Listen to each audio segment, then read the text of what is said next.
the confusion. Welcome to Outside the Cinema, your weekly. God damn it. Board's being weird. Buttons are pressing themselves. It's all post-Christmas haze. If for some reason you were watching the show live on Twitch, this show is being released after Christmas, but we're recording it before Christmas. Yeah. So when you hear me say things like, after Christmas, how was your Christmas? I'm not crazy. You didn't miss it. The release schedule dictates that Chris and I would like to take a week off over the holidays, and so we're going to do it this way. But if you are watching live, cool, thanks. That's so rad. you guys know, doing 2 shows in a week really isn't taking a week off, so you're welcome. Perfect timing on that one. Yeah? Why? Yeah, this... just because it sounded. I'm right. confused. I don't know, It's man. early. Yeah, so You got a robot on your so shirt. my playing Rodecaster basketball. Pro. Yeah, it's my Czarface hoodie. Who, if you're interested to hear about their new record, maybe it'll show up on the end of the year list, which is 3 days after the release of this show on Patreon.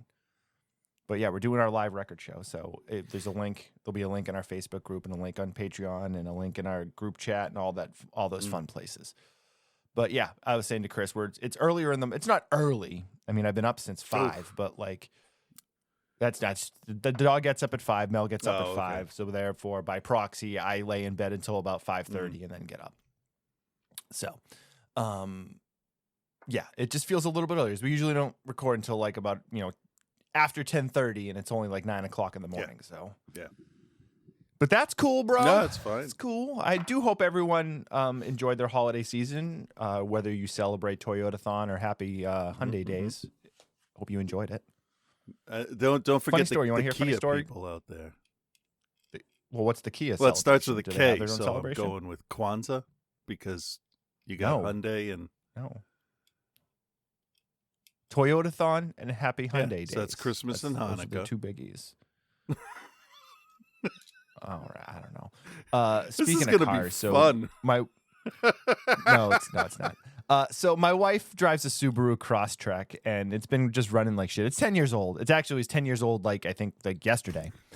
It doesn't have an exorbitant amount of miles on it. It's like 123,000, which is not a little, but that's like, Subaru basically is like, oh, if you buy a Subaru, you'll have it till you die. Well, yeah, if you don't sell it, you will. I'll have everything I ever buy when I die if I don't. Well, their whole thing is that the Subarus, like they remember a few years ago they did those commercials where they were like, oh, I've been driving. My Subaru has 275,000 miles on it, and like so it's just been running like shit because it's 10 years old and things in cars break. So she brought it down. We brought it down to the dealership, which is always never a good idea, but like sometimes it's just easier to do it that way, and that's the convenience fee brought you it down pay at the dealership. Yeah, the 37% convenience Plus fee 20%. plus 20%. Yeah. So how bad is it? And the 5% Happy Hyundai days. Yeah. So we bring it down, and Mel's just like, she's like, and Mel knows nothing about cars, and I know very little about cars. Like, I know enough to sound like I know what I'm talking about, but when if you were like a mechanic and started to split hairs at me, I'd be like, my eyes would just glaze over, and I would just do the whole like, okay, like fall back. Anyway, so she brought it in. She's like, hey, I've got a tire in the front that's leaking. It's running like crap. Take a look, tell me. So they call her back later that day, and are like, oh, it's the transmission, right? And Mel's like, shit, that's way more than what I was expecting. Okay. She was expecting like a tune-up and like a fan belt, maybe, like a spark plug is out or something.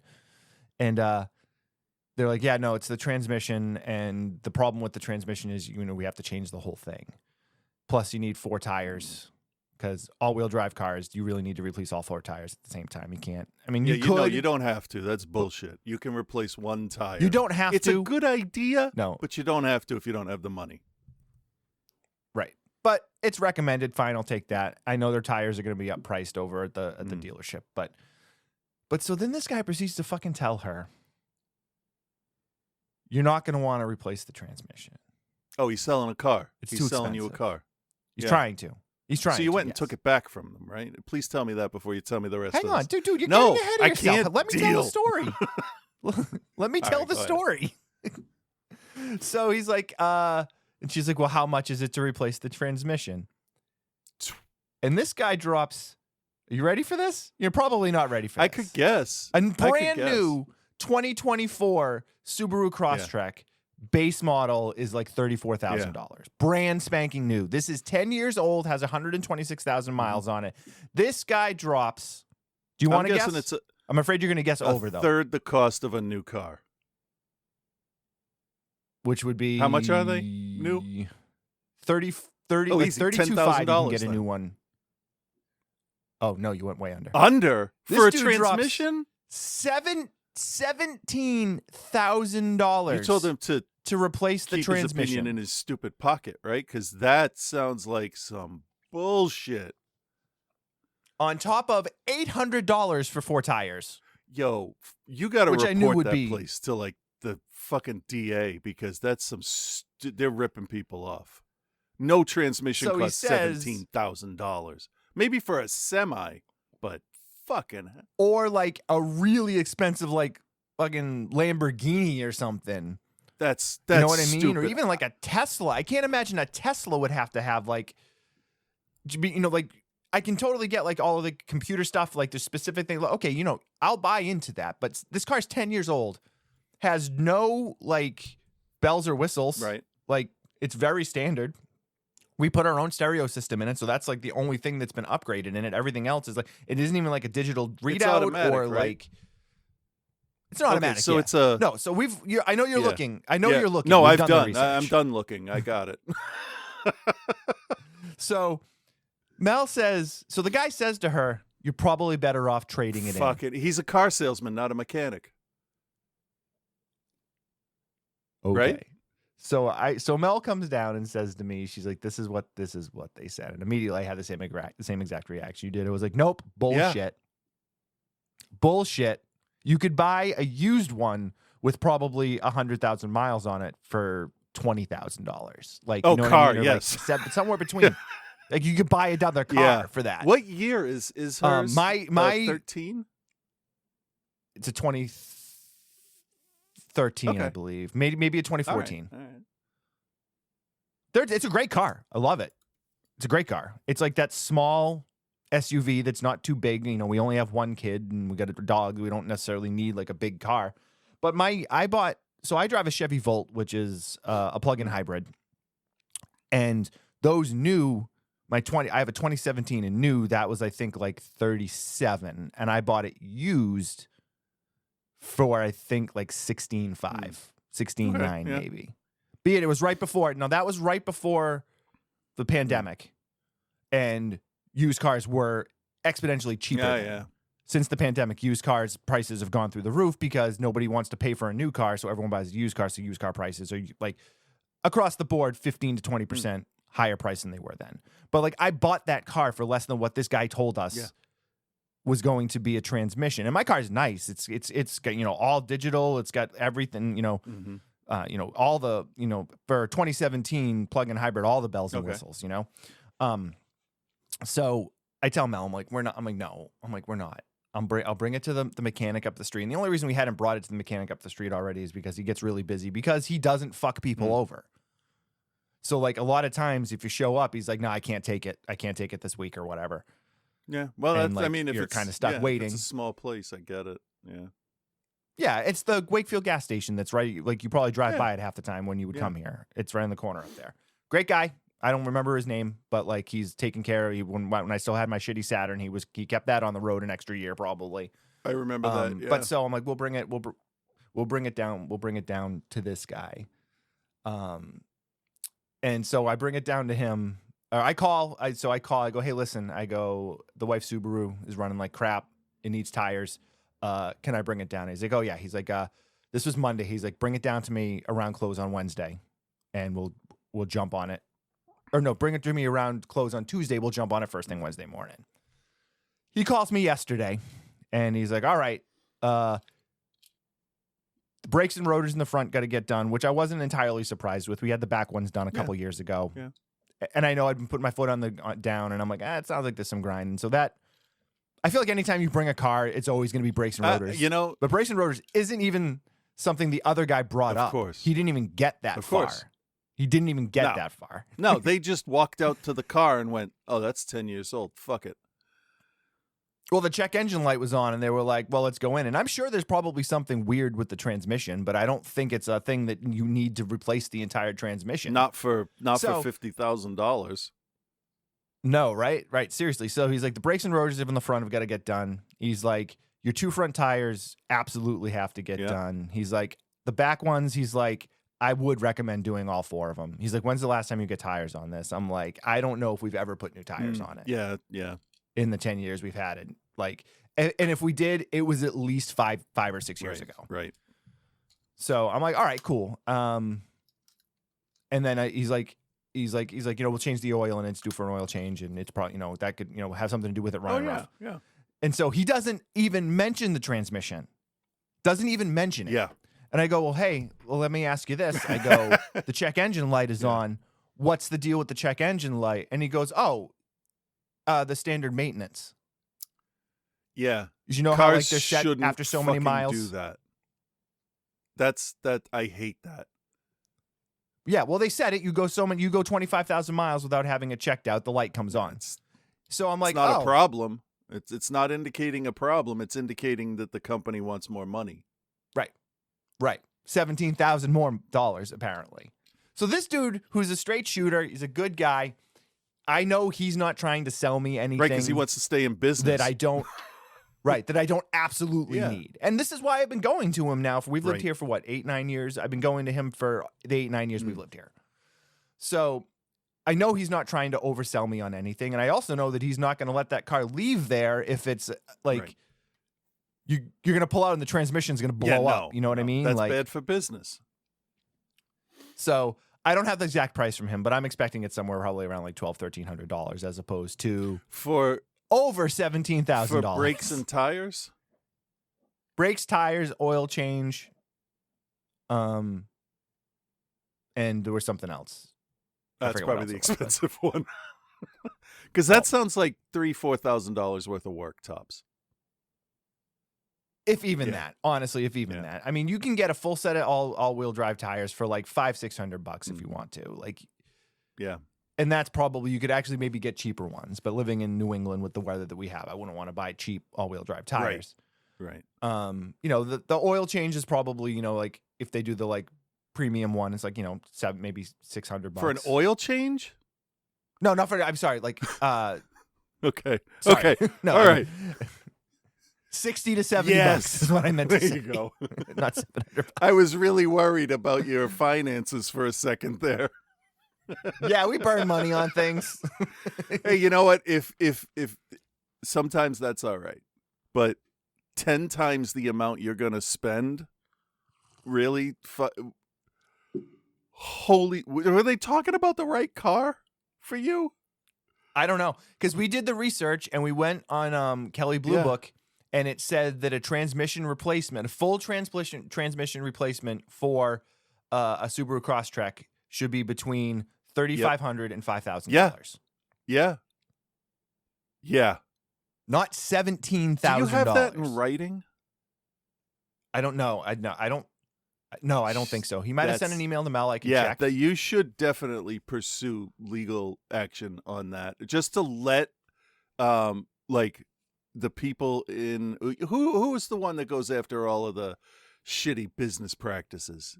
You always see it. Oh, it was reported to this office and they went down and they kicked their ass. Oh, the Better Business Bureau. No, but it's a government thing. I forget what it is, but there's somebody you can send that to and be like, what the fuck? Right. What I think it is, what I think it is where I live in Wakefield, Massachusetts, and we border like Linfield, Mass, and a couple of other towns that are very rich towns. Yeah, it's pushing very it, though, rich towns. Really. I mean, I think what it is a lot of times you have the people that come in there that have plenty of money that don't think twice about that shit, and they're just like, yeah, sure, I just want it to run. Yeah. Yeah, I don't care, just fix it. Yeah, there are a lot of people like that. That's fair. That's whatever they do. And honestly, here's the thing: if you have the money and you're not dumb, you're not smart enough to to at least question that. Yeah.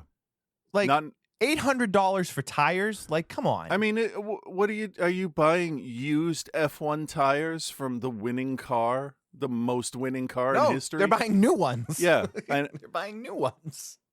I don't understand how. Okay. Maybe the guy just has a problem with decimal points. I don't know. I don't know. That's insultingly ridiculous. I'll find out if he sent Mel the quote. All right, I'll find out who I'm thinking of. Because that sounds illegal. Well, wasn't who was the one on Channel 25 where they were like, Hank so and so will take care of it for you? Hank Phillippe Ryan. That's what it was. Hank Phillippe Ryan. Hang on, I'm gonna get our Twitch stream open in front of us here, so that way I can, if anyone is watching or anything, I can respond to them. Okay, so sorry. This week on the show we are doing Attachment, which is exclusive to Shudder, and we are doing Sisu, which is on Stars currently. Right. You can watch it on the Hulu add-on. I'm gonna interrupt you because that's what I do. Yeah, sure. For anybody wondering, in Massachusetts, it's the Consumer Hotline, and it's a government number, and it's for any kind of bad business practices. So definitely, okay, I'll send you this phone number here. Appreciate because that dog will not hunt, Monsignor.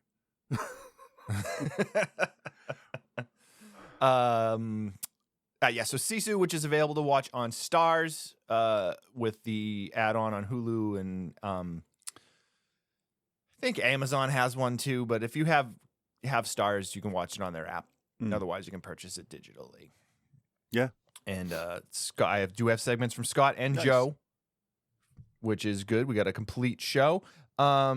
I know I kind of hogged the spotlight there at the front of the show. Well, you got anything going on you want to talk about? Well, considering this is going to be out of order, no. Fair enough. Good. We can get right into this then. Okay, then. Hey, yeah. No, I was going to ask you what email I should send this link to. oldschooledge@gmail.com, which is my personal email address. You just told everybody, but that's fine. I don't care. I mean, our listeners. I'm a public figure, Christopher. My teaser trailer for my new documentary has over 7,000 plays. Good. I'm a big fucking deal. Nice. Not at all. But we talked about that a couple weeks ago. Yeah. And it's doing well, man. It's doing well. We're gonna have a full trailer drop very soon. Actually, maybe. No, it won't be out by the time this show comes out. But soon. I sip my tea. The one thing that I miss the most since I got sick over the summer is being able to drink hot coffee in the morning. Oh, you can't? I don't know anything about just does the restrictions. No, I can. Oh. But like my body is just like, nah, man. Like you don't want to feel like that all day. Okay. Like, no, I don't want to feel like that all day. So I had to switch back to tea, but I like my tea like very sweet with a lot of cream in it. Not necessarily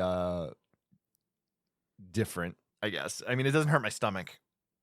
But either way. Okay, we good to get into some reviews here, man? We good to talk some cult films or future cult films potentially? Just look around. Make sure. Yep, looking around. No, I think I do have the Twitch chat open, so if anyone in the Twitch chat has any questions about it, I should probably go over there and see if anybody's talking. Oh, there's a few people watching, so. All right, do you want to start with Attachment or do you want to start with Sisu? I know you said you had opinions about one of them. I don't know what you thought was on the other one. So. No, you can pick. That's fine. Let's start with Sisu. Okay. All right, let's see. Trailer. Now, get me the goat. Now, get me the goat.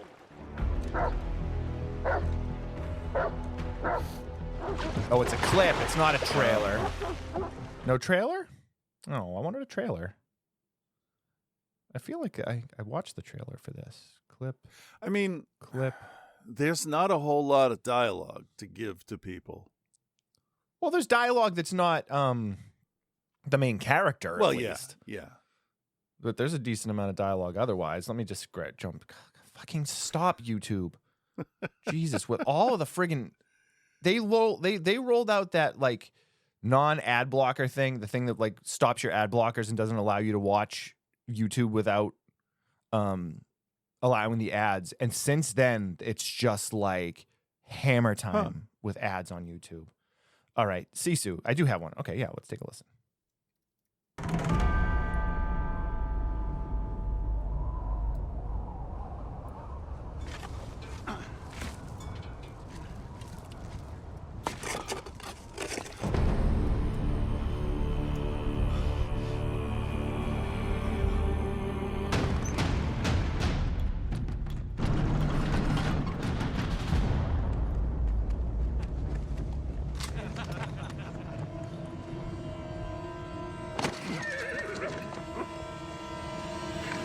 We got gold!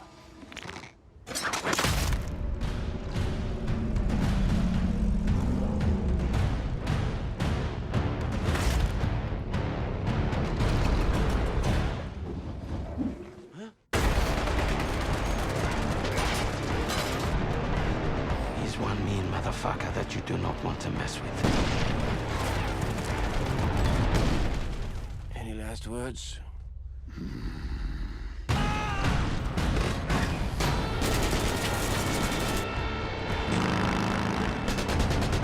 This is not about who's the strongest.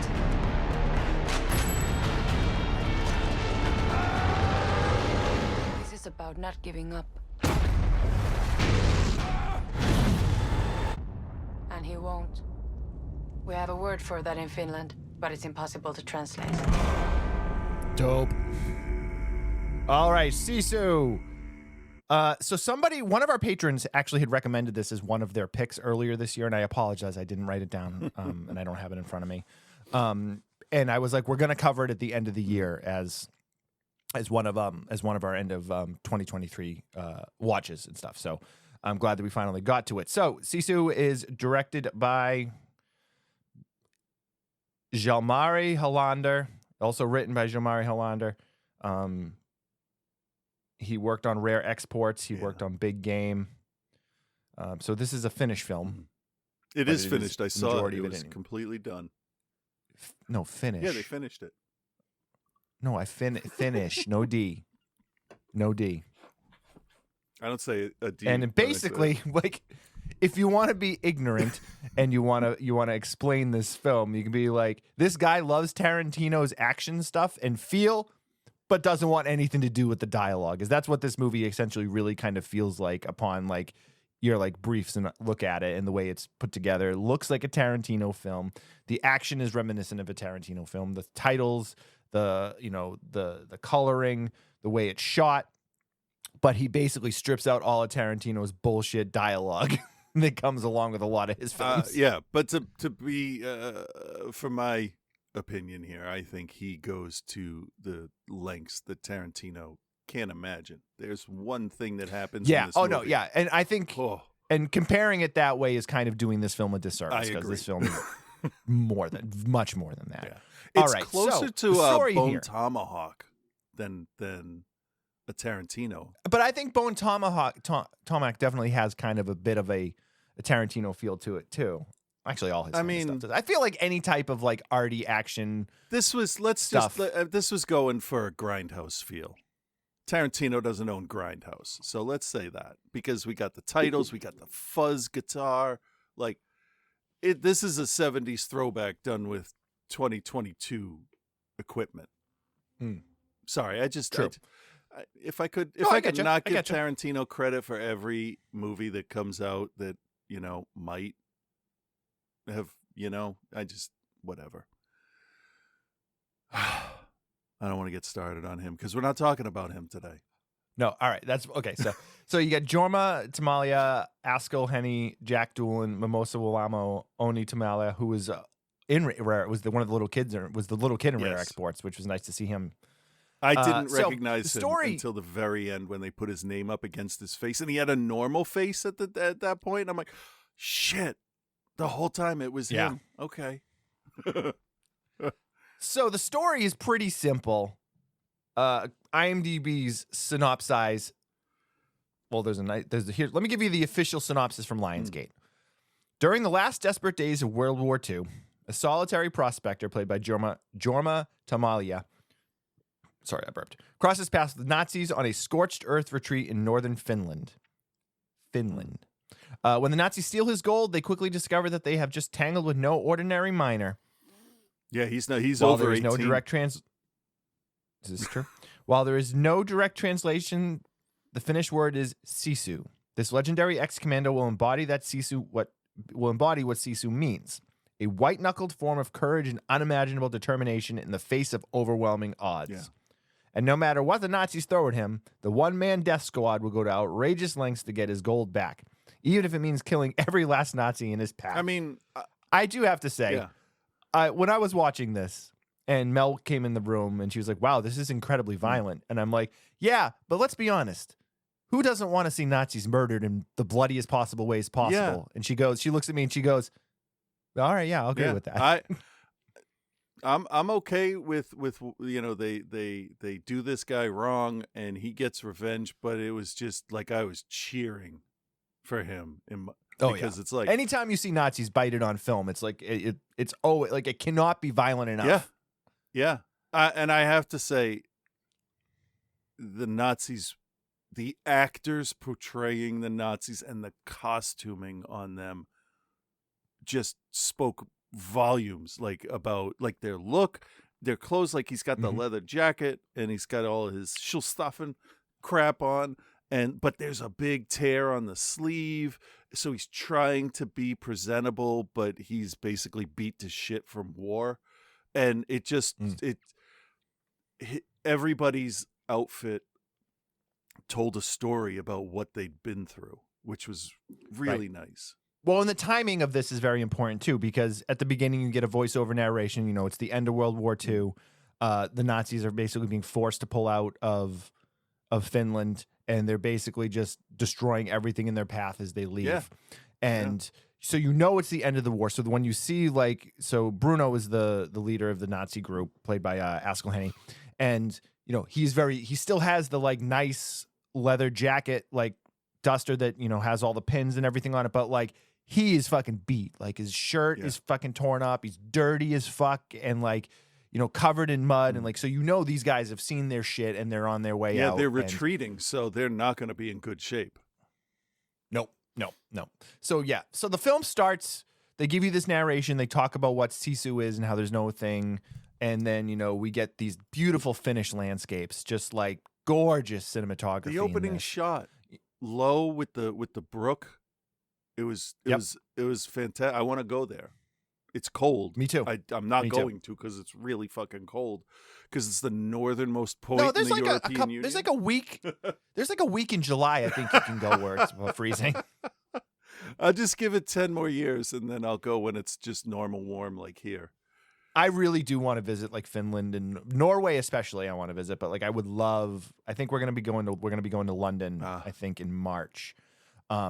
I don't think we'll get up there this time, but so our UK listeners that have been fans, I'm coming to London. I'd love to meet up. So Iceland is the other place I want to.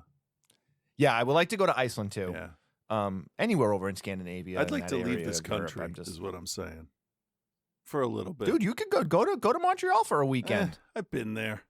It was all right. Go to Toronto then. Toronto's sick. I love Toronto. I went. Plus Vishnu's there. I went to Toronto because my father wanted to go to the Hockey Hall of Fame. Nobody else did. That's the one good thing I've heard about your father. I love the Hockey Hall of Fame is amazing. Yeah, it was. I mean, there was some fun stuff to do, like how fast is your slap shot, that kind of thing. Yep.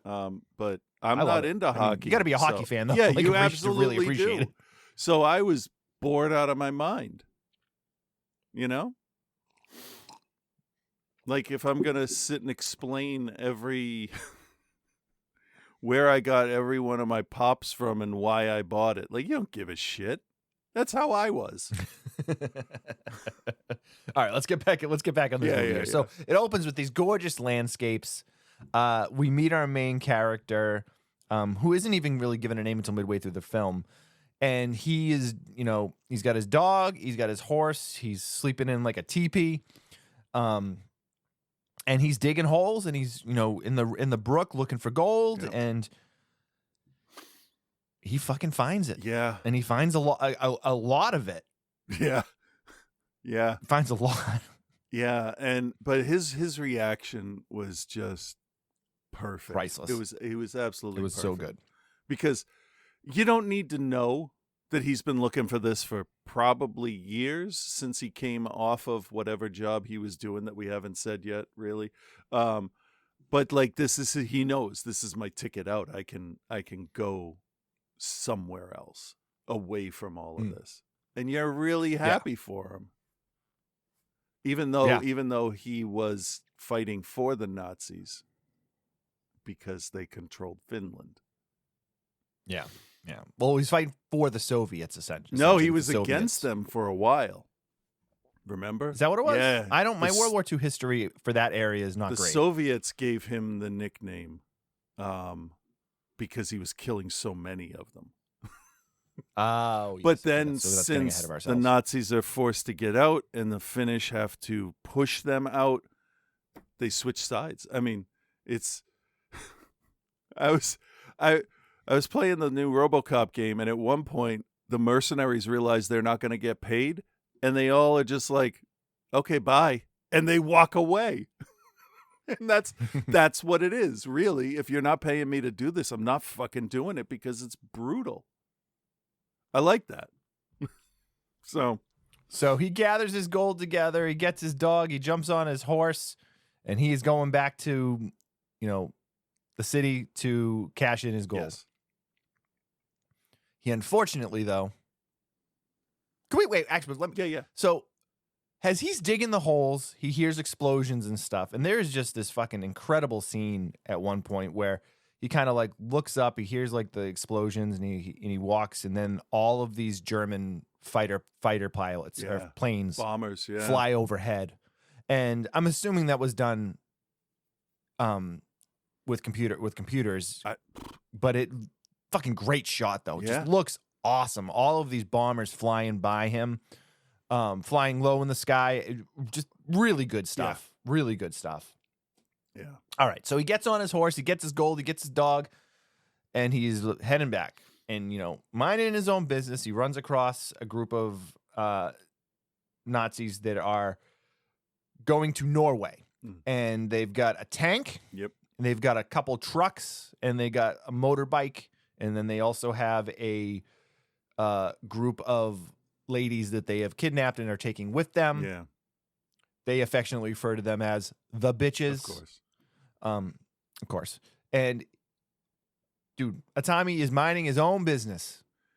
Yeah. He's just riding his horse by them. Mistake. And a bunch of the Nazis start laughing at him. Yeah. And so the commander guy, Bruno, gives him a look, and the guy that's with Bruno, Wolf, is gonna shoot him with the rifle. And Bruno makes the mistake at this time of basically just being like, well, it's fine. He's dead anyway. Yeah. And we don't know why, but he's so sure about that. But we do find out. We do find out because as he travels a little bit further up the road, he runs into another gaggle of Nazi soldiers. I think they're called these guys. They're called a fuckface of Nazis. Yes. It's called a a shithole of Nazis. Yeah. When you dig a hole in the ground and you shit in it? Yeah, that's more pleasant. That's what a Nazi is. Yeah. That's what a Nazi is. I've learned a lot about that because Melissa is traveling to China for work early next year. She has to shit in holes in China? What the hell? Apparently there's not a lot of work in toilets in China. Oh. So for real? She sent me an article. Ugh. She sent me an article that I'll send you that is just, you're just like, what? Okay. Ugh. Anyway, so these guys are not as I guess nice as the previous group of Nazis. Yeah, they're not as tired, I think, is what it comes down to. Because the other guys were like, "Fuck it, don't even bother." Yeah, it's not. We get the maniacs up the street are going to take care of this guy. Yeah, pretty much.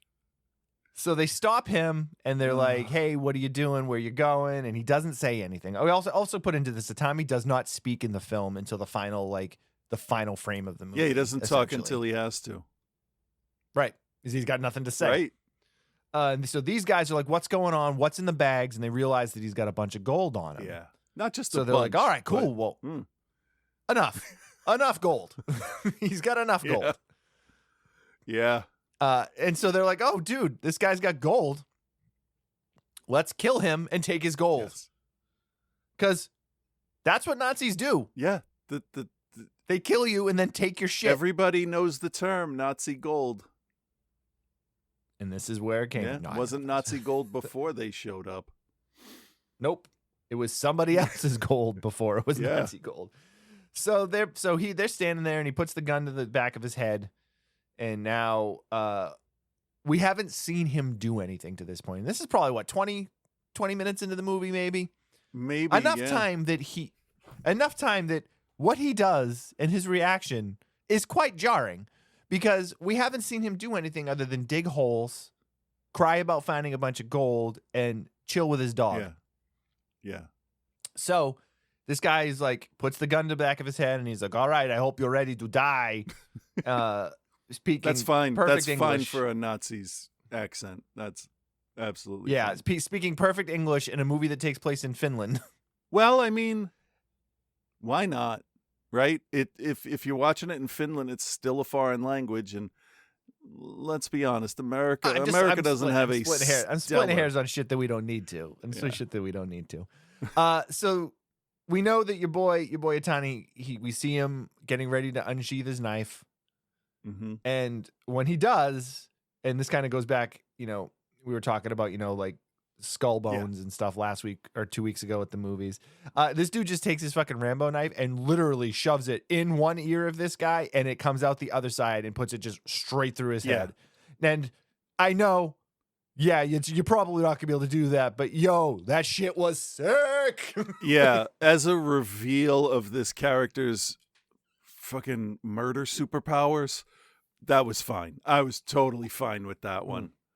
But just like a slow push into a head, no, you're going to be like, what are you doing to my head? Stop it. You're not going to kill anybody with that shit.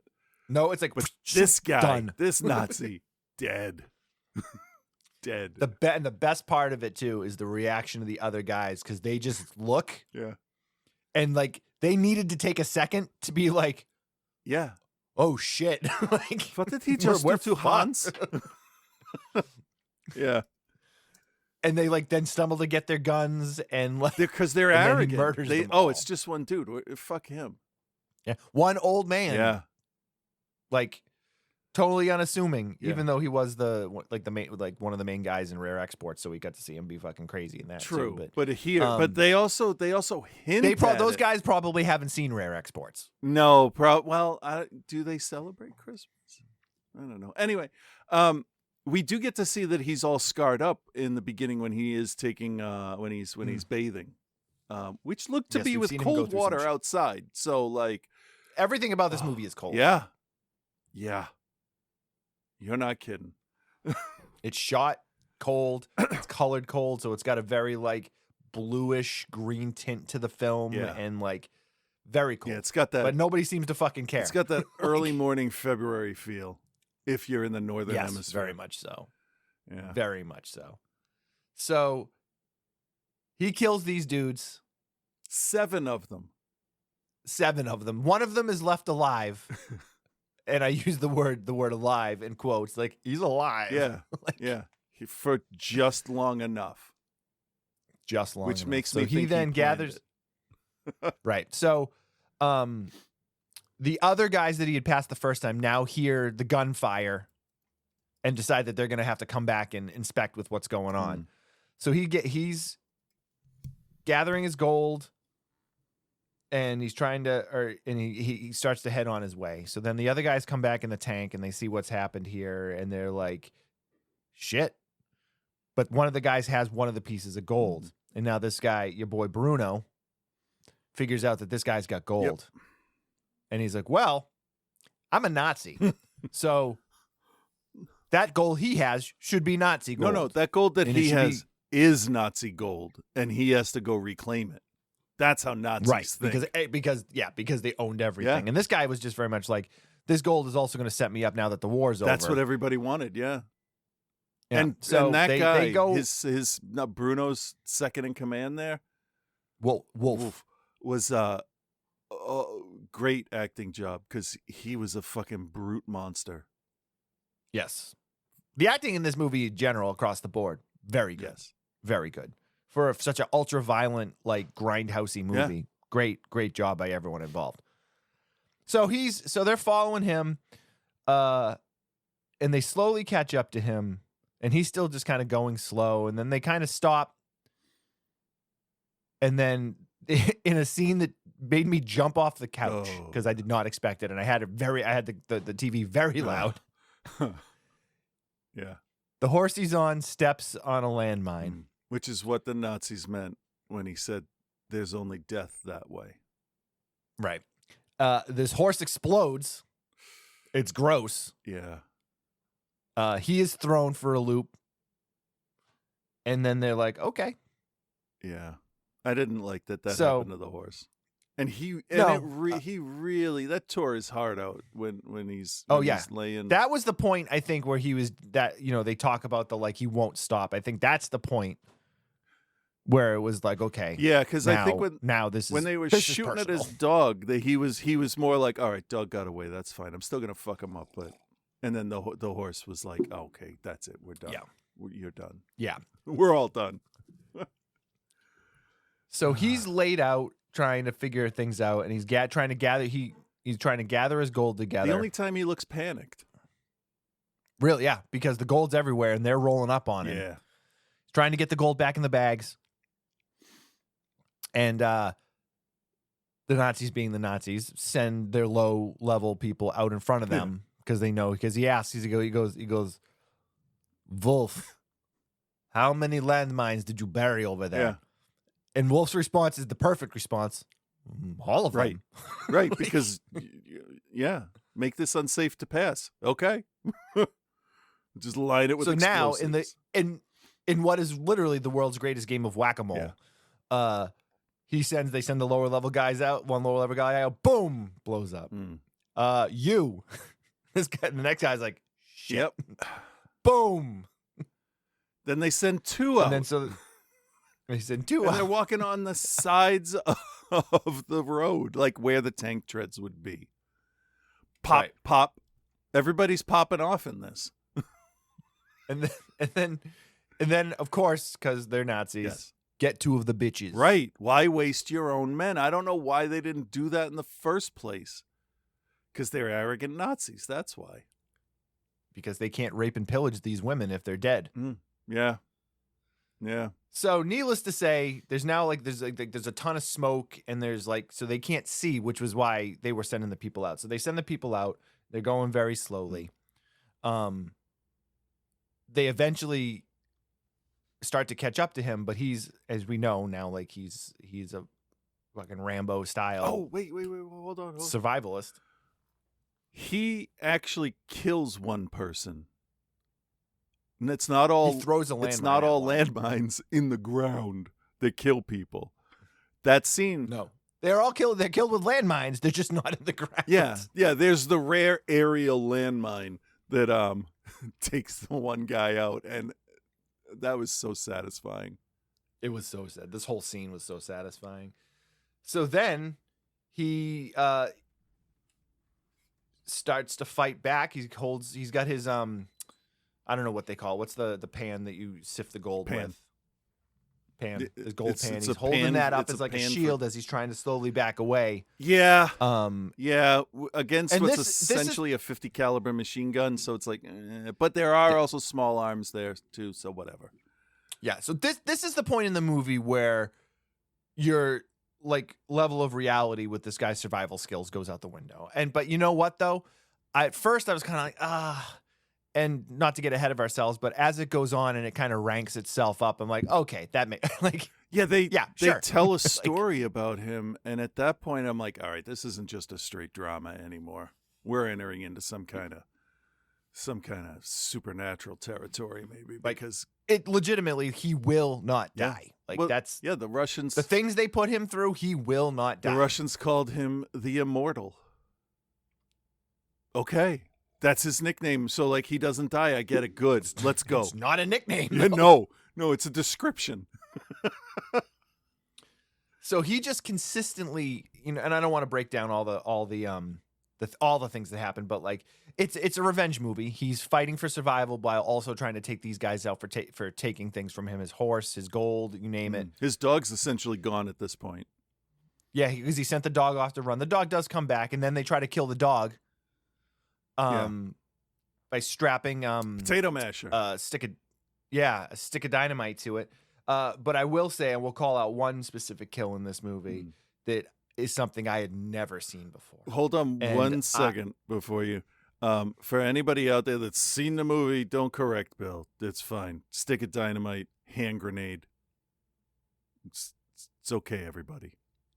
It wasn't a hand grenade. Yes, German hand grenades were called potato mashers because they had a long wooden stick attached to the grenade. It looked like dynamite. Prospector's I mean, gold. essentially, it's dynamite you throw at somebody, but yeah, they strapped explosives to this awesome dog. Dog was dope. Yeah. So, there's a scene where they'd been chasing him down, and he made it into the river or pond or whatever it is, and they're like, all right, well, he's dead because we shot him a bunch of times.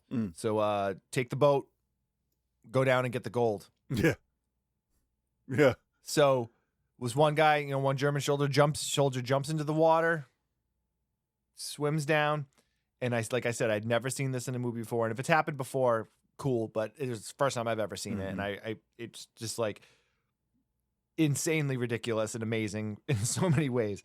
So obviously, Tommy's not dead. We know he's not dead. No. But we're like, how the hell is he going to stay like under this water for so long? And like, I know we're throwing all the immortality stuff in there, but like, this guy sinks down to grab the gold, and Tommy swims up behind him. Yeah. Slashes his throat. Yes. And then uses the air that's expelling from his bleeding out throat to stay underwater. And I'm like, I literally popped for that. I was like, holy shit. I'm like, I have never seen that before. Yeah. That's amazing. Yeah. I had Ripley was watching it with me, and I'm like, did you see that? Did you see what he did? And she said, yeah, he stole that guy's oxygen. Yeah, I couldn't believe it. It was amazing. That was probably the best kill I have ever seen. It was unbelievable and surprising, and then just that whatever my grade was for the movie at that point, it jumped at least 3/4, maybe a whole grade up from there. I mean, it really shows that like you can still be creative, and not just have to bite on everything else, like. And it was and there's a few other things that, and I don't want to give them all away because I don't know who's seen this and who hasn't seen it, but there's a few other amazing things, like ways that he keeps himself alive. The thing with the underwater thing though is like all you needed was a blood pack. That's it. You don't have to show the throat slashed. When he's going in, he's underwater, so he's not drinking his blood. He's not a vampire, but there was literally nothing you had to do outside of a regular Jason throat slash to convey all of that. Yeah, it was great. It was great. And I also do want to make mention of the women and how they become an integral part as he starts to take everything over. They were great too. Mimosa Willamo does this great kind of soliloquy sort of when basically the Nazis are starting to realize that they're in trouble and they're in the back of the truck, and she says this thing that's just basically like, oh, you're dead. Yeah. We've heard the stories. We know the legend. Yeah. You guys are dead. Yeah. And it gets to them a little bit. But what I loved too was that when he shows up and the girls see him for the first time, they're scared too. Well, they're not positive that they're in the clear. Yeah, but they were Russians. They were all Russian girls. Yeah. And he killed Russians. Yeah. Yeah. Everybody's scared. It was great. Of him. That was yeah. I loved it. Yeah,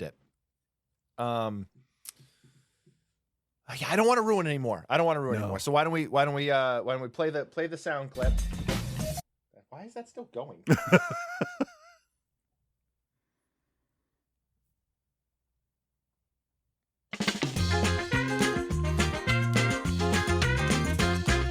All right, Chris, do you recommend and what's your grade for Sisu?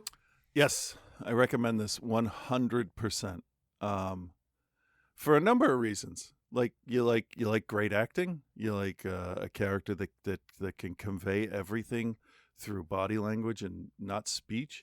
Like there's so many different things that could appeal to people. The level of violence, the war violence, and just the personal violence between people. The characters have good motivation. The Nazis know that they're going to be hung when they go back home because they're officers in the SS. So Bruno's fucked and he's looking for a way out. And their motivations are not pure, but in movie terms, like that's a pure motivation to do what your characters are doing.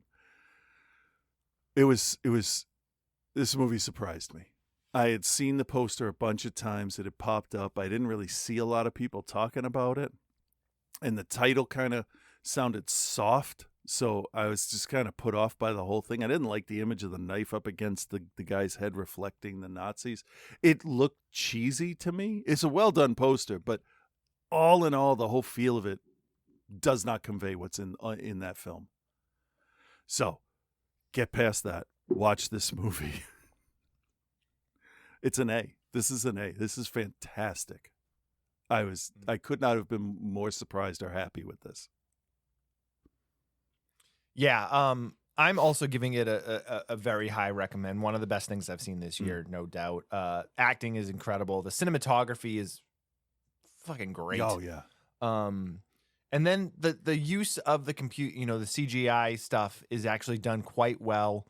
Like there's a part where he walks up upon a city burning and like, it's not real, but like it holds its own. You're not like, oh, well, that just looks so phony. That's the thing about a good movie is you can look past all of that.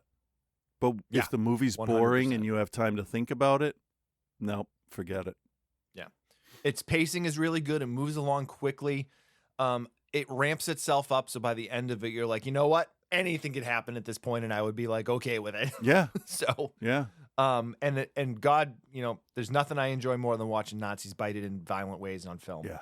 So, I'm gonna go A-, but it is A- bordering on a straight A. One of the highest grades I've given this year. Maybe my favorite movie of the year. I don't know yet. I got to think about that, and I got a few more things I want to make sure that I watch. But very, very good, and highly recommended to everyone that's listening. Yep. Cannot agree more.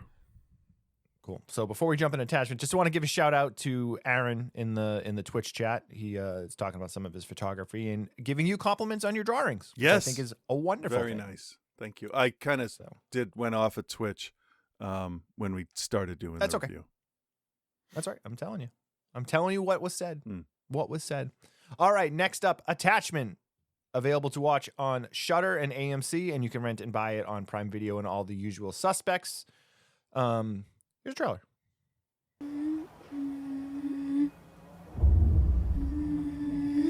Wake up. I'd never actually been to Denmark, which is really weird because my mum is Danish. Wait, you live with your mum? Oh, yeah, back in London. Oh, Mindy, this is Maya. Hey, Hannah. I just moved here. I was just wondering if you have any books on how to do like Jewish stuff. Here we are. Sutra Akra. Means the other side. There's an old Jewish superstition. Can't leave a book open or like a demon might read it and learn from it and use the knowledge for evil. Have you ever heard of the Kabbalah? Yeah, sure, like the Madonna thing, right? Okay. Forsigtig med den der. Fuck. Jeg kan helt du taler jo dansk. Jeg skal nok købe en ny. Det bliver svært. Den er antik. Den beskytter mod dæmoner. Åh gud. Det var for sjov. Okay. I've never been in anything like this. Serious. Mom. She's a very troubled woman. I have everything under control. Just the way I like it.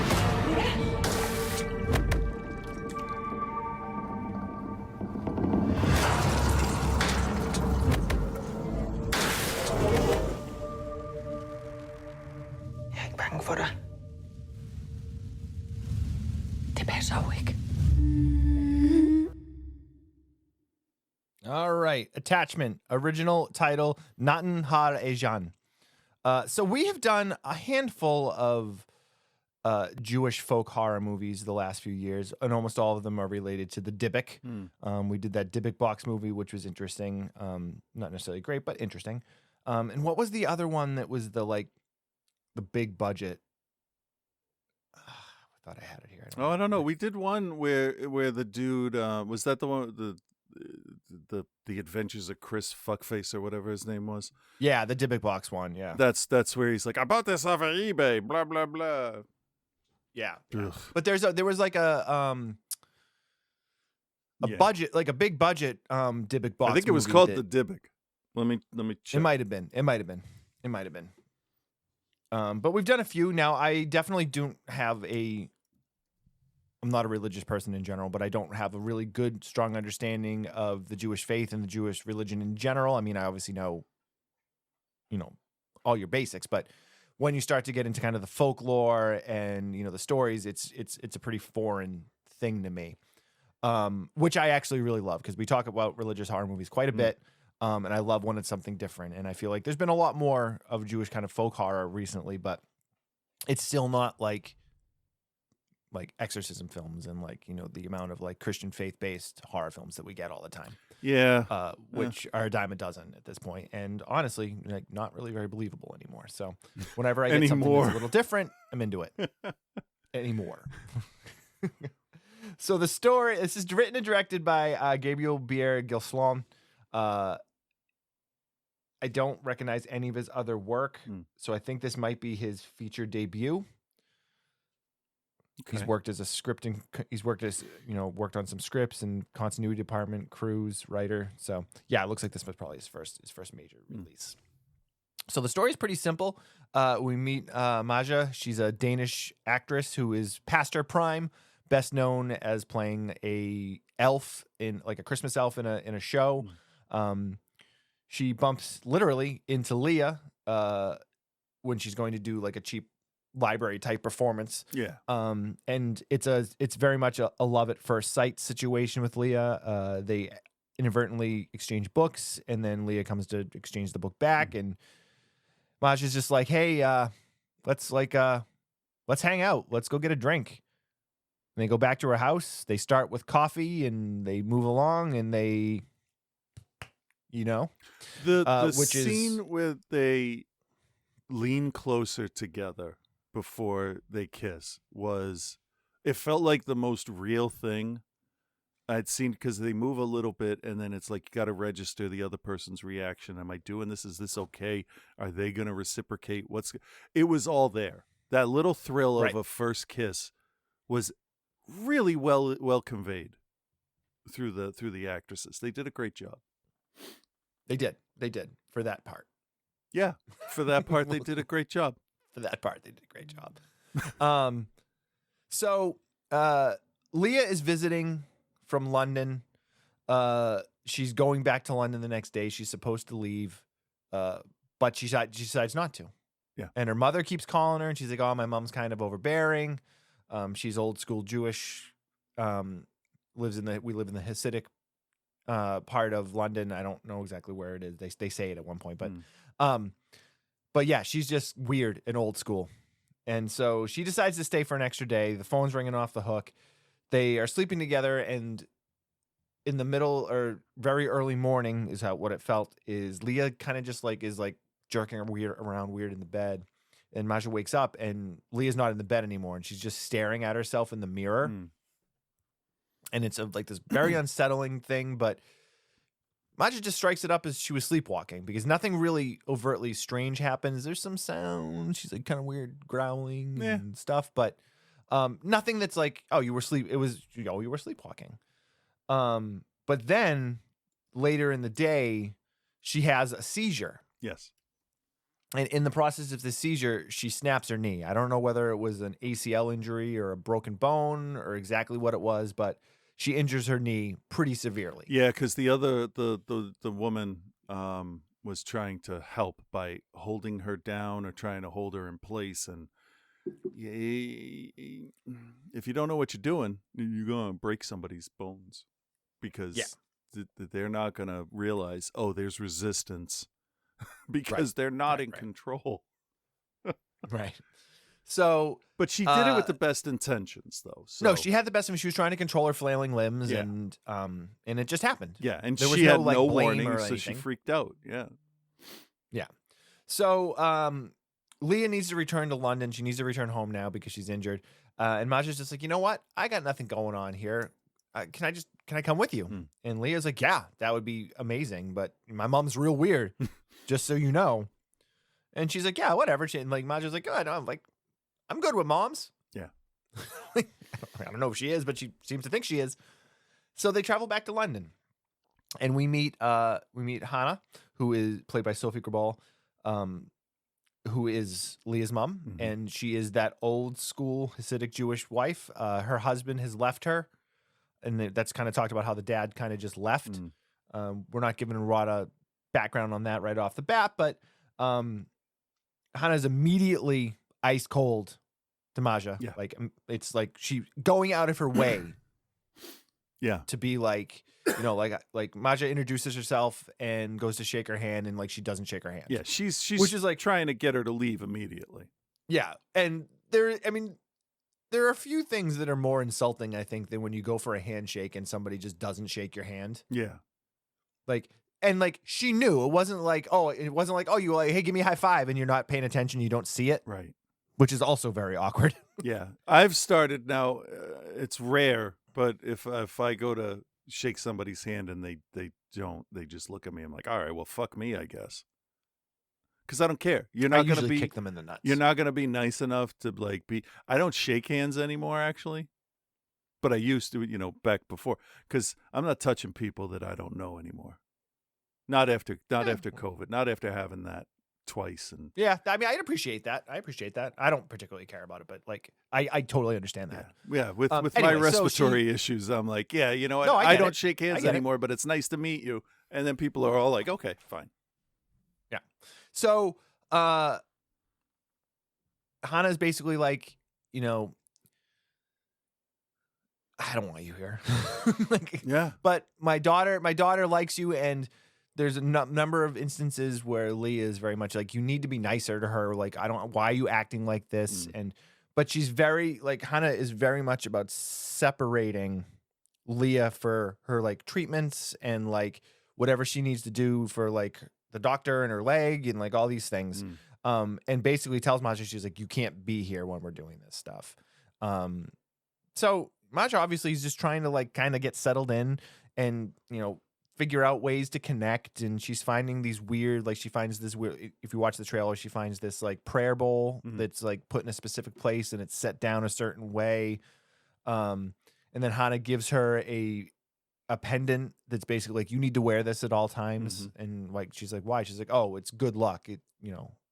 But you have to wear it's not like, oh, I got you this gift. It's like, here, you need to wear this and you need to wear it at all times and do not take it off. Yeah. And she calls it an amulet. Because, yeah, amulet. So that's it's not even here's a necklace or a charm or no, wear this amulet at all times. It's like, that's not fishy. Right. So she's out and about trying to figure out what's going on. She goes around town and they live in a very, very Hasidic neighborhood. Which is, I don't know, have you ever walked through one? Have you ever walked through in Brooklyn, we walked through a couple of the Hasidic neighborhoods, and it is a very surreal feeling because you stick out like a sore thumb because everybody is of the Jewish faith and the Hasidic lifestyle, not really lifestyle, but the religious, wearing the garb, the haircuts, the beards. Yeah. Yeah. It's not off-putting. That's not the word I want. It's a very surreal feeling. Oh, I feel that it's off-putting. This is really difficult to talk about the Jewish religion without thinking I'm going to be called anti-Semitic because I am partly German, but I feel that neighborhoods like that or people that are religious extremists create their own bubble and then live in that. Oh, it's absolutely. They don't want anybody 100%. else in there. They don't want to explain anything. This woman didn't seem to give a shit about anything except the one thing. But they were all so fucking secretive that it pissed me off. Mm-hmm. Like immediately, like, oh, you got secret Jewish ghost problems? Well, don't tell anybody because it might help them. Right. But when he goes in and in the trailer and he says, "Are you familiar with Kabbalah?" and she says, "That Madonna thing," he could have said, "Yes, sorta," but it's more than he just that. gives her a dirty look instead. Yeah, that's the arrogance the characters in this, not real people. The arrogance the characters have in here about their religion is infuriating to me. Yeah, it's super, super secretive and like. But for no reason. They don't have to. He doesn't have to hide books from her. He doesn't have to tell her stuff in secret. Like, what the fuck? But I think that's part of that's part of the faith. Whereas, like, as an outsider, you're not supposed to know. Like, that's why? I think that's, Who cares? It's just part of it, man. It dude. doesn't. Like, but it's dumb. It doesn't matter. The more people that understand the religion, the more people will accept it. You keep it secret. I'm not disagreeing with you. No, I know. I'm just.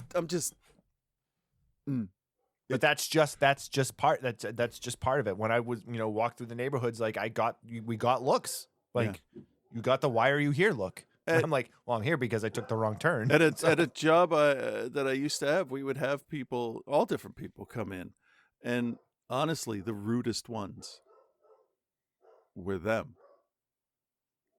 The people that have the strings.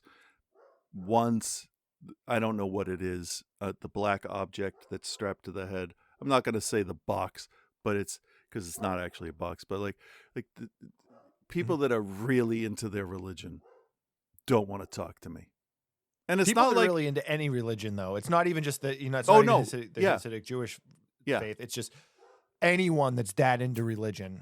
I will say that freaks me out. At the 20 screen theater I worked at, we had a Muslim guy had come up, and I know he's Muslim because he said, "Do you have anywhere in here with windows?" Because I knew it was time. He has to pray. That's fine. And I said, "The only place we have windows are at the exit doors, because we don't." I laughed. I said, "I don't mean to laugh, but like we don't want light coming in the building." He said, "Oh yeah, that makes sense." But he was, and I'm like, "I'm sorry, we don't really have any place." And he was totally fine, But I've had Hasidic Jewish people give me attitude for shit that they want that no one offers. You know what I mean? Right. I guess I'm bringing my past experience into this, and I will judge people on the individual who they are. If you're dressed in religious garb, I will have an opinion of you before I talk to you because I see you first. But did I ever tell you the story? But I'll be open. This was years ago. I was at the North Shore Mall and I was wearing an Agnostic Front hoodie. Okay. And I had a guy come up to me and be like, "Huh, Agnostic Front, what's that all about?" Music. And I'm like, "Dick." I'm like, "What? No, what's that?" I'm like, "Well, it's a band." And he goes, "Oh, well, I see your Agnostic Front, and maybe why don't you try God?" And at the time, I was just like, "What? What are you talking about?" Like at that point, shit like that, where people push their religion. Hi, Bark, how are you? Yeah. At that point, there's only people push one their religious response. beliefs on you for no reason at all, other than they feel this way, so they feel that you should feel this way. Because if they get if they get a convert, that's a win. They get to mark that. They get to brag about that. If that had happened to me, I would have reverted to one of Sam Jackson's best lines in a movie ever. So he'd say, "What was his question? How about God?" Oh no, it was well, when you're done with your Agnostic Front, why don't you try God? Yeah, well, because he has a shitty band. But the answer would be, "I don't remember asking you a goddamn thing," and then you walk away. Because what the fuck? I don't walk up to people and I'm like, "Hey, you got to go play Control. It's the best fucking game I played all year," even though it's 2 years old. I don't do that. Who arrogant people that think they're right? will do that. And that's what this family is. They're arrogant people that think they're right. And maybe they are, but not with the way they treat people. No. So when she goes into the bookstore and she meets Lev ends up being Leah's uncle. Mm-hmm. So he starts to kind of let her in a little bit more. Like he's like, oh, I see you're wearing you're wearing the amethyst. That's meant to protect you from demons. And she's like, why would I need to be protected from demons? And he's just trying to give her like enough information to be like what's going on. But the mother, wants her to know nothing. Yeah. Like, and there's just so many things going on, and it takes a while for this to really kind of amp itself up. But we see Leah kind of like get worse and worse.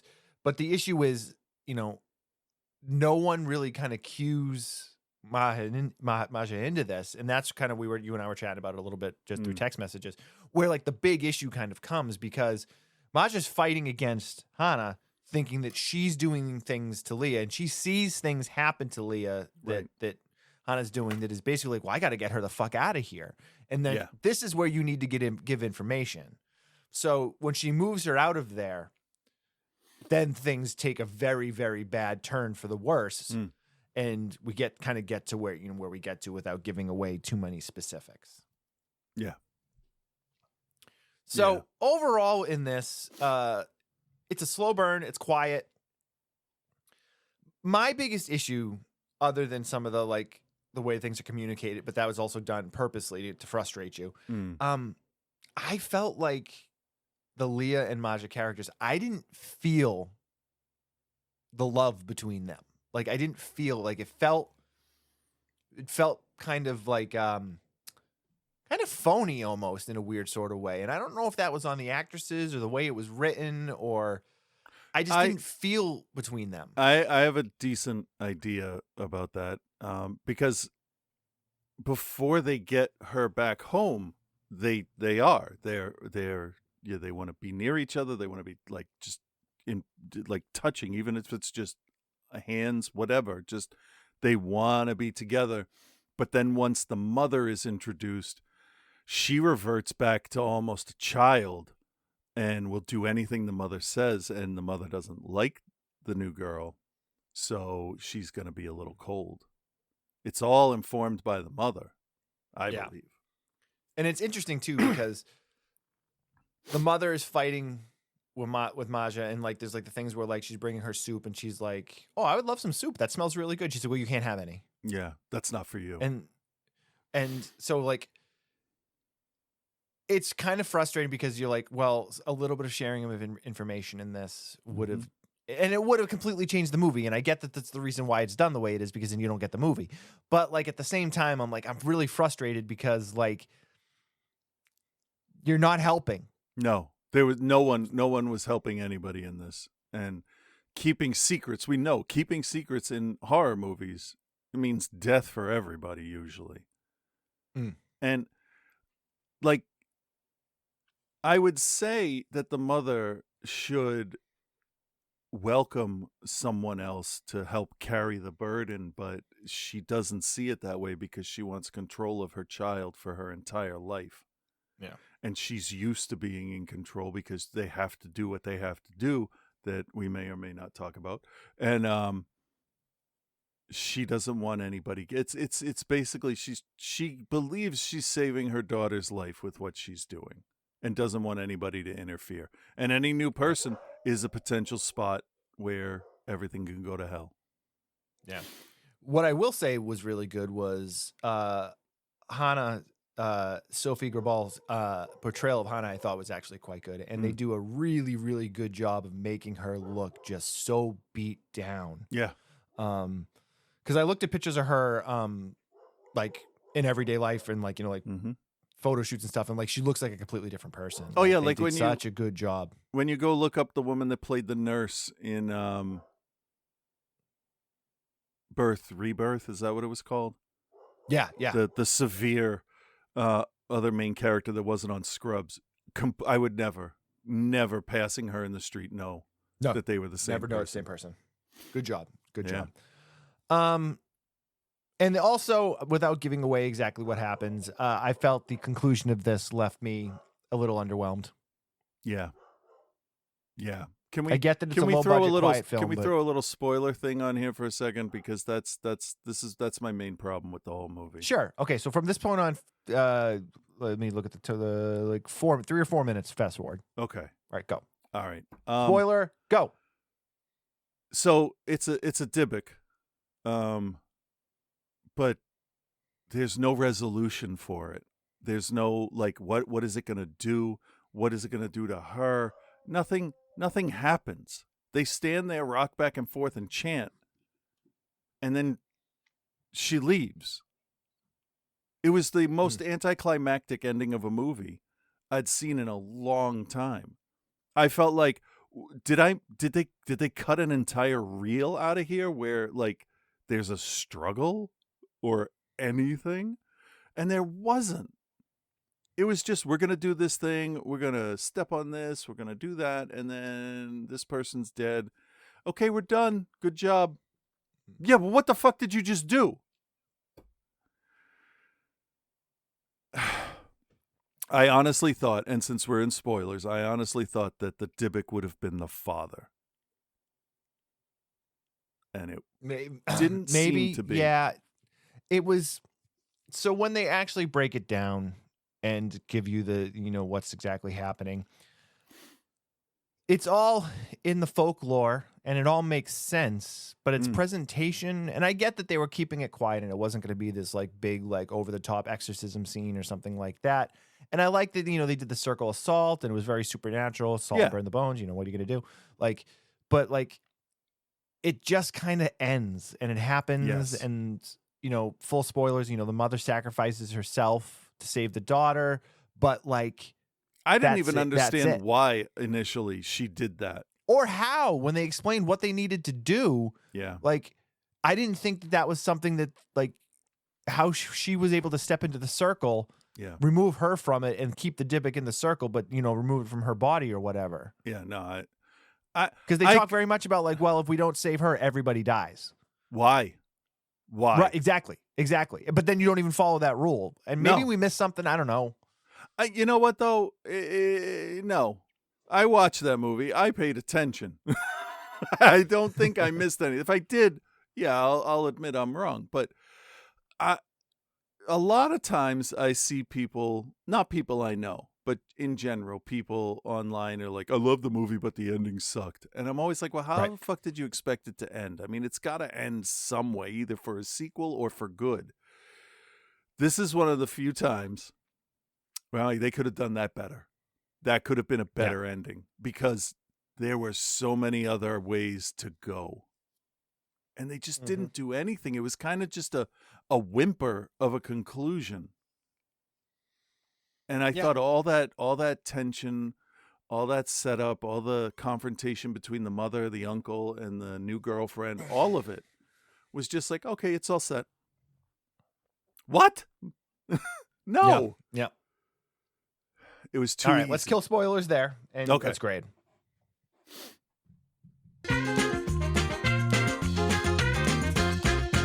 All right, Chris, do you recommend, and what is your grade for Attachment? It's a great looking movie. It's well acted.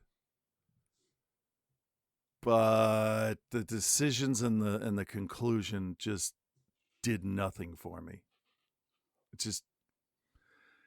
It felt like there's another part coming. And I shouldn't feel like that in a one-off movie. It didn't do it for me. So, no, I'm not going to recommend it. Almost did. Almost. I was close. Okay. It looks great. It's well acted. It's well made. It's not well written for the end. And I'm just going to go C-. I mean, I don't hate it. Oh, it's low. Okay, that's low. It's one step below the middle. The it's fine. But yeah, that's how I feel. I feel that the characters were secretive for no reason. I think it could have been just as interesting if you had to convince Maya the whole time that this is what is happening. You could have had the same kind of conflict. but she could have helped. And then if she had developed a relationship with the mother, it would have a better relationship with the girl's mother. I feel like it would have been a much more meaningful sacrifice at the end, because the woman's just a giant asshole the whole time. And we're supposed to care that she does what she does in the end? I don't. So there you go. All right. Wow, harsh. So I'm gonna give it a recommend. I think, not a super strong recommend, but I do really like when we get to explore these other religious horror films that live in a different world.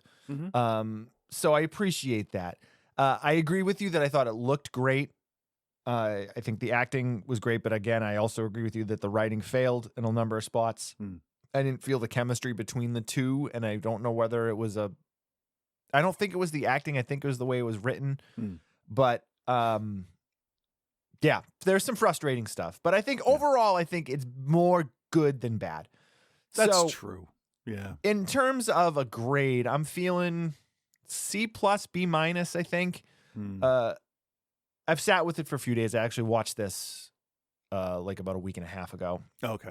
And which is not normal for me when we record shows. It's usually like I watch everything the night before. I try to keep it fresh, but I was able to fit it in last week. So I kind of sat with it a little bit, and I think there's some things that I did enjoy. And again, I've really enjoyed the Jewish folklore stuff that we have seen, even that like Dybbuk box story of Chris, which was bad. Yeah. But like all of the folklore around it, I find utterly fascinating. So yeah. Pluses and minuses. I think this is one that could hit really good for you. I think you might, I'd also hate it too. I think maybe I went a little too low. No, I don't know. You feel how you feel, dude. Nah, I'm thinking that's more just being angry with the fact that they didn't explain. Like, I'm thinking over here that like Silent Hill, the movie, not the game, introduces a cult religion that has nothing to do with any established religion, pretty much. But they explain it well enough that they're a danger and what's going to happen.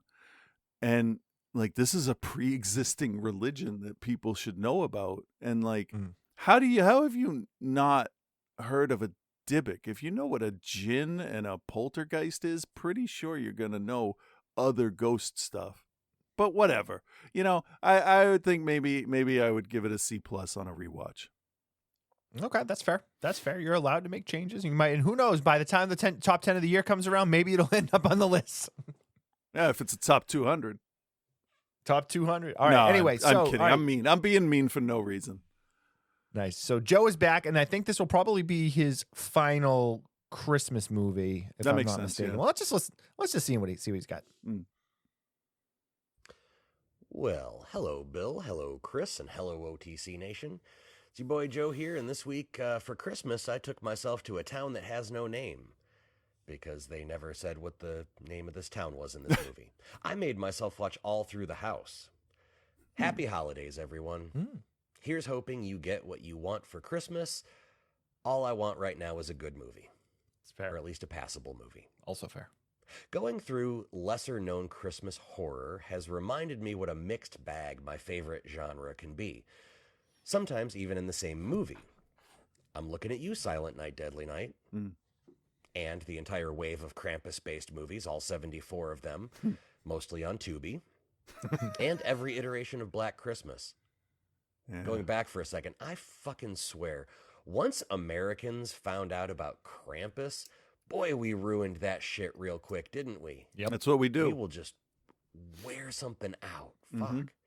Holiday horror, in general, is kind of a weird thing, and was so overutilized in 80s horror that it became a trope used to make fun of the genre all over the place. I don't remember which movie it was, but I remember a scene at a drive-in, and the movie was called Arbor Day, about a maniac lumberjack killing a bunch of campers. Yeah. And, well, now that I think about it, even though that was kind of a joke, I'd still probably actually watch that. Oh, I definitely watch it. Come to think about it, further, I think that parody movie was in one of those handful of John Cusack movies. where he played a lovable loser who has a huge crush on the blonde rich girl, but eventually realizes that the not blonde girl who was fawning over him the whole time was the one for him all along. You remember the one. Yeah, that one. Okay. Hot pursuit of the sure thing who was better off dead one crazy summer. But there's a decently reviewed Christmas slasher to watch. I picked this because it contains one of my favorite horror tropes. It's this little town has an urban legend. Ah, beans, it's real. We're all gonna die. Boy, whoever made this movie, Todd Nunez, I just Googled it, really loves sleazy 80s slashers. I bet you he loved Silent Night from 2012. It's by the numbers, but it works here. Some lady and her kid are all sleepy watching Christmas movies when the dumb kid lets not Santa in the house. There's just the right amount of walking through the house, and only the audience gets to see the killer lurking in the shadows. The mom gets a boob impaled, and then gets the Friday the 13th Part 5 treatment with shears through the eyes. Yeah. Dad gets his candy cane lopped off, and well, turns out these were just some randos. Never mind. Side note, this movie has a very similar look, lighting, and texture as The Woodsman, which our good Bill was involved in. Oh. Which is a very good film. I really enjoyed it. You should watch it if you haven't. We're centered around Rachel, who has come back home to this nondescript town of indeterminate size and location, they never get into it, from college for the holidays. Like any good sleazy slasher, she and her friends have all the depth of the creek that runs through the woods next to my house. That joke only hits if you know that the creek that is in the woods next to my house is like maybe 5 inches deep. Tied into that, I think he means Rachel's creek. Neighbor who is taking inspiration from the aunt from Sleepaway Camp because she is delightfully goose shit bonkers. She's having Christmas dinner with mannequins around the table, and one of them must have quoted something they heard on Joe Rogan's stupid fucking podcast, because the tone just got really dark, and now she and the voices in her head are all yelling at each other. I complain sometimes about movies having a lot of filler. Maybe I'm just in a festive holiday mood. Or maybe it's because all the filler scenes are fun, brutal, gory death scenes. But I'm not mad at it this time. Santa must be like an Andrew Tate fan, because he is really mad at women. All the killings are horny women who are about to, spread some holiday cheer when Mr. Kringle puts a full-on stop to the festivities.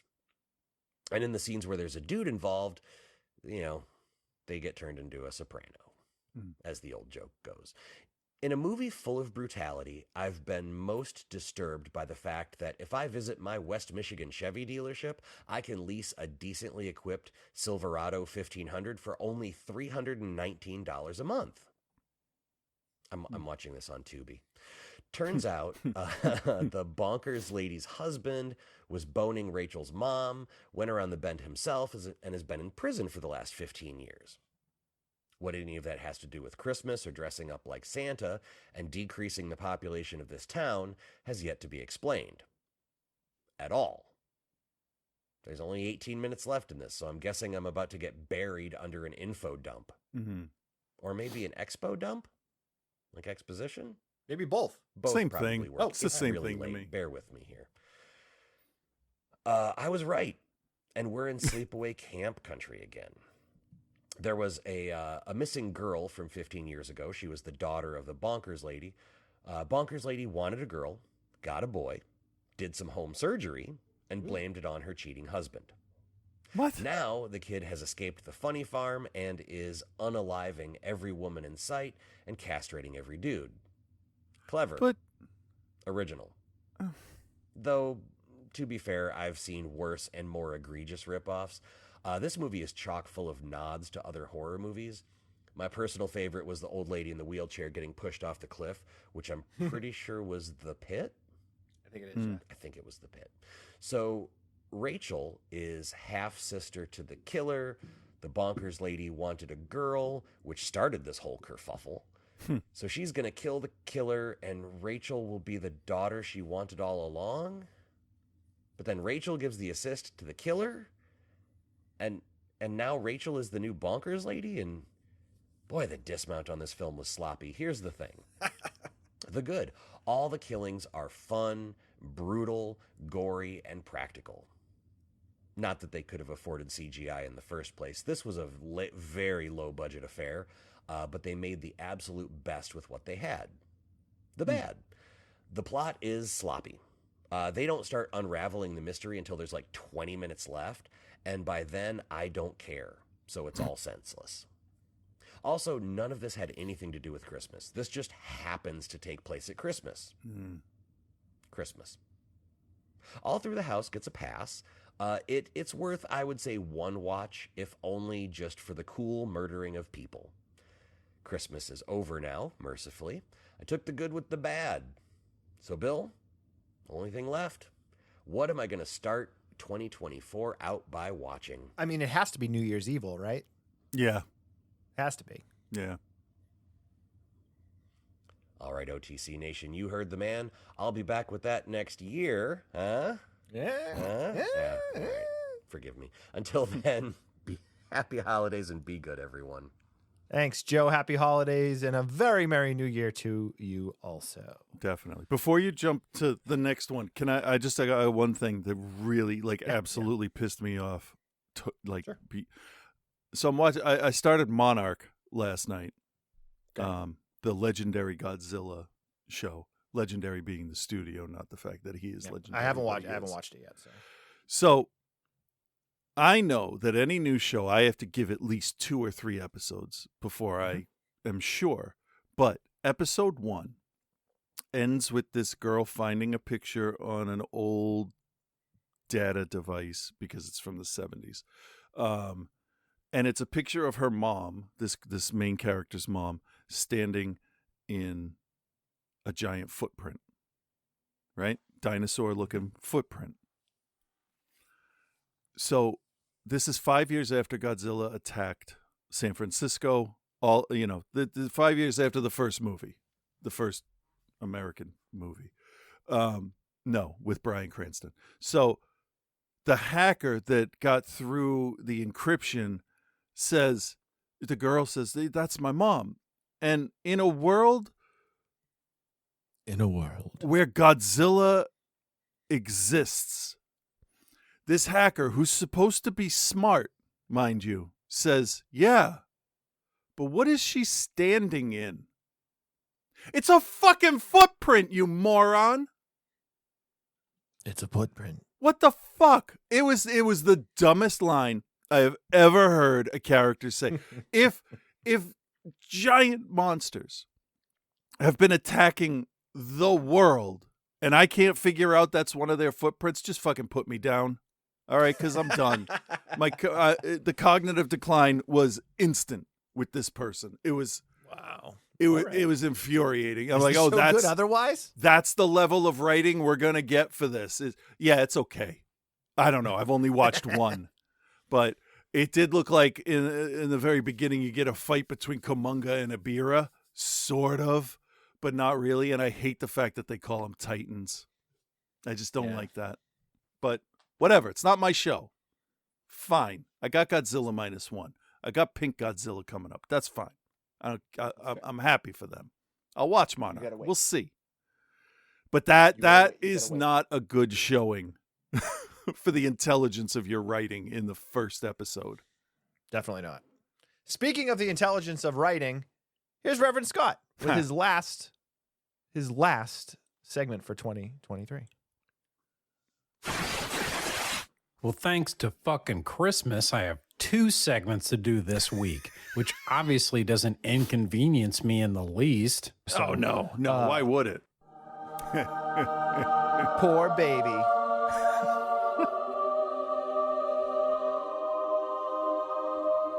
What? Yeah. Holy shit. Yeah.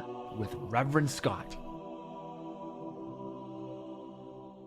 Can I have that piece of cheesecake that's been sitting in there?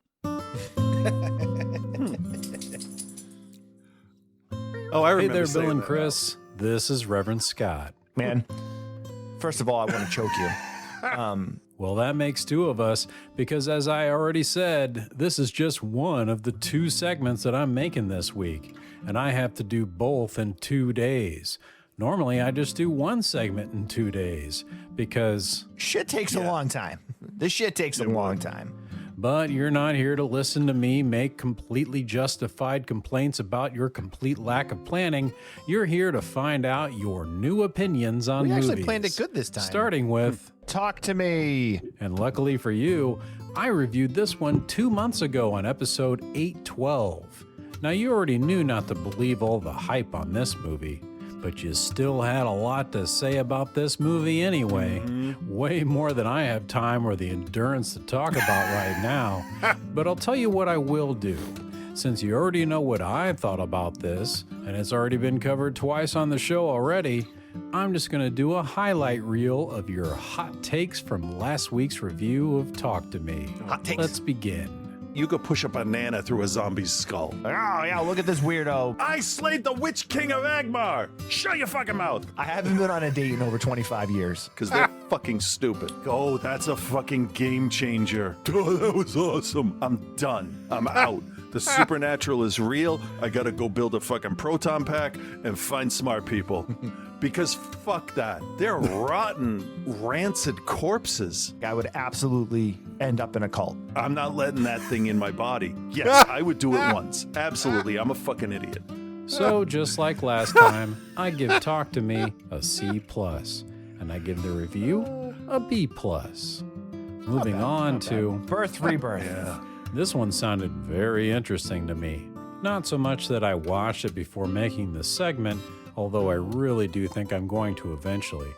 Partially because of the glowing review you both gave it, and partially because of the incentive Bill gave me. I'd like to masturbate you in the bathroom. So from what I gathered during your review, this is about Rose. And from the title, I deduced that Rose is now trying to reanimate the dead.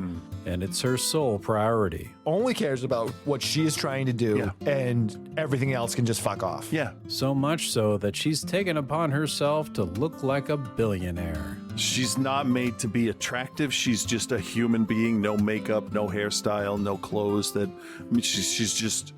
She just exists. She's like Zuckerberg. I don't need to think about this. I won't think about it. I'll just have the same outfit. That's fine. And no makeup. That's easier. That's faster. No nail polish. Anything. There's some other stuff about a mom and a kid and some other shit that I guess I'll just have to wait and see for myself. I don't really know. All I do know is that I'm ready to give this movie an A already. It's super. It's so effective. I mean, who hasn't been jerked off clinically in a bathroom of a bar? I don't know anybody that hasn't. I mean, everyone I know has been. And obviously, the review gets an A for getting jerked off clinically in the bathroom of a bar. Okay, let's take a break from jerking off talk to talking about one of the biggest movies to come out in the theaters this year, according to my 5-year-old. Now streaming on Paramount Plus, Paw Patrol, the Mighty Pups movie. Oh boy, this one's a doozy. It wasn't quite enough for the leader of the Paw Patrol, Ryder, to have a multi-million-dollar mechanical tower in downtown Adventure City full of million-dollar one-off transforming vehicles for dogs, but now Ryder also has a full-size transforming Paw Patrol aircraft carrier and matching automated dock. This puts anything Bruce Wayne or Tony Stark have to shame. This could have included a whole hour just on how they got all the permits and zoning approved. It didn't. Thankfully. So anyway, a mad scientist lady who says she's not a mad scientist steals an electromagnet and uses it to make a giant tractor beam and pulls a small meteor to Earth. Of course, that goes horribly wrong and destroys the Paw Patrol tower. Thank God for insurance. While fighting her, we find out that Skye has been struggling with the fact that she's the smallest one on the team. The Paw Patrol arrest the scientist lady and find crystals inside that meteor that give them all superpowers. The scientist lady then escapes jail with fucking Mayor Humdinger. Then the mad scientist lady who says she's not a mad scientist and Mayor Humdinger put their heads together so they can devise a plan. They sabotage Mayor Humdinger's private jet that he has somehow, and their distress signal lures in the Paw Patrol, who send the only one of them that can fly, Skye. and she gets jumped by the mad scientist who says she's not a mad scientist, and she loses her super crystal. And even though she's able to land the plane safely on the streets of Adventure this City, is the review he's doing she's this very week? disheartened and feels like she's a failure because And then apparently I also she's played so the wrong small. segment he said. So she's on a mission now to prove that she's little but mighty. She takes all of the remaining super crystals from all the other pups and goes alone so she can prove herself. She wants to be redeemed, even though it's a stupid plan, only to eventually lose all the crystals and get trapped again. Imagine that. How pathetic. After that, there's some stuff about teamwork and learning that no pup is too small and the good guys win. I'm guessing you can live without knowing the rest of the plot. I don't think we need to know anything more about that. This may be no Godzilla -1, even though there is a giant Mayor Humdinger in this. But this movie made my daughter laugh a lot. It was pretty fun. I did play the Had wrong a one. good This message is supposed about to be not for next being week. the biggest, Or for but still making a difference. last week. And how Ryder Whatever. will likely eventually go to prison for tax evasion. I especially liked how they made killing off the villain kid-friendly. Sawing her head off with a garrote was very whimsical. I give Paw Patrol the Mighty Pups movie a B+.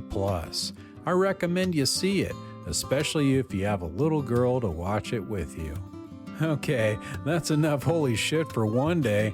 I gotta go so I can get something ready for you to listen to on Christmas. Then you can have holy shit on another day. So until then, peace and love, guys.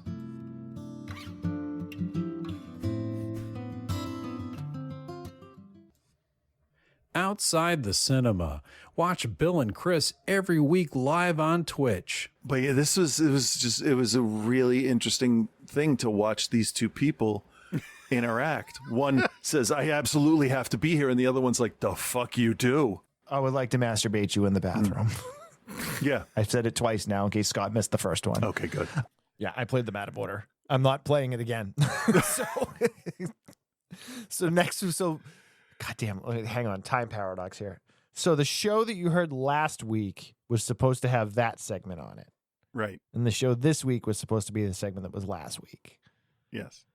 So you're just going to have to deal with it because goddamn, I am not listening to that Paw Patrol review again.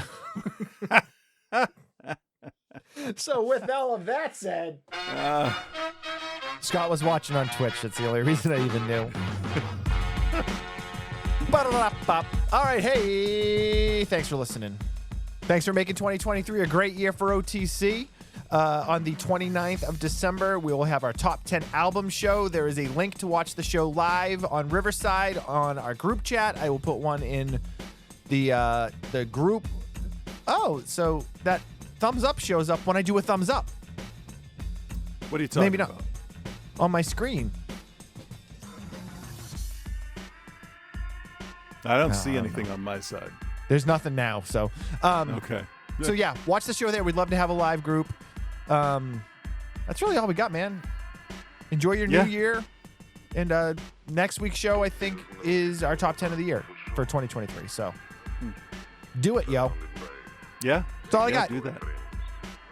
All right, say goodbye, Chris. Goodbye.